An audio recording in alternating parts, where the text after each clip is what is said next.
You like this, he can't take care of you like this. If you're a woman who has ADHD, you may have realized that society rewards you for masking. And this is so unfortunate because the things that we are rewarded for, we tend to want to repeat.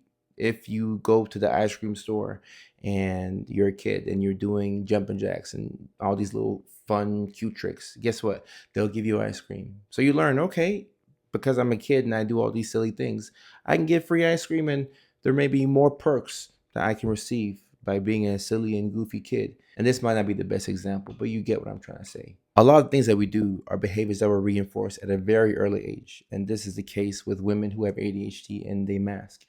If you mask and you've learned what people enjoy, and you've learned to study that, and you've learned what topics are popular, you've learned what parts of yourself other people really like, guess what? You're going to put that out there. And you'll be 27, 37 one day, and you'll think to yourself, my goodness, I've been a people pleaser my whole life. It didn't just start a couple of years ago. This type of thing starts early, those formative years, grade school, even pre-K. The need to feel acceptance and the need to want to be wanted. These are all normal human needs. We need people. People need people. Loneliness is a public health issue. It can be as bad as cardiac disease. We need people. So the things that we do to try and fit in with people, sometimes we reject ourselves. And I love this video here because women are more likely to be disorganized and overwhelmed as opposed to being hyperactive. A lot of folks don't know that. A lot of folks don't know that because when you think of ADHD, first and foremost, you think about the boy who is hyperactive and he's full of energy, he's tapping his feet, he's dancing, he can never pay attention in class. That's what you think about. But you don't think about the woman who is disorganized and in her own head and she's overwhelmed, but she's silently overwhelmed. So you can't pick up on the fact that she's overwhelmed until 30 years later. And she's realizing that she's in a situation that she can't get out of and she's just burnt out. She's burnt out, she's tapped out. And the neurodivergent burnout that you feel later in life, there's few things that are worse because neurodivergent burnout, it infringes upon your ability to survive.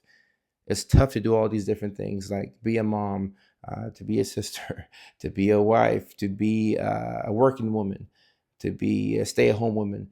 It's tough to do all these things, and with the expectations that society has laid upon you, you may feel like you're not meeting your mark. You may feel like you're underwhelming and you're not getting the things that you need to get done, and that's because you don't have a system.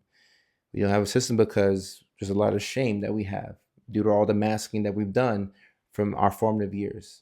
And even though we have to master survive, the older you get and the more your desire to want to return back to yourself grows, you kind of judge yourself for the things that you've done to fit in. You judge yourself for the things that you've done to survive. So all that shame, all that frustration, all that guilt, it makes it hard for you to put a system in place to where you can live your life, to where you can survive and to where you can thrive. And it leads to neurodivergent burnout. And it leads to you watching videos like this and you start to put the pieces together with the intention of rearranging your life and recalibrating to where you can get your basic essentials met. You can take care of the basics and now we can play, now we can have fun. But it's hard to get your life together when there's so much shame. So I just want to end this video by saying, don't judge yourself for the things that you had to do to survive. Keep in mind, masking helped you get through those formative years. But now that you're starting to love yourself again, we can take the mask off a little bit. You don't have to remove it all the way, but we can take the mask off a little bit. It's time to enjoy and appreciate the person that you are.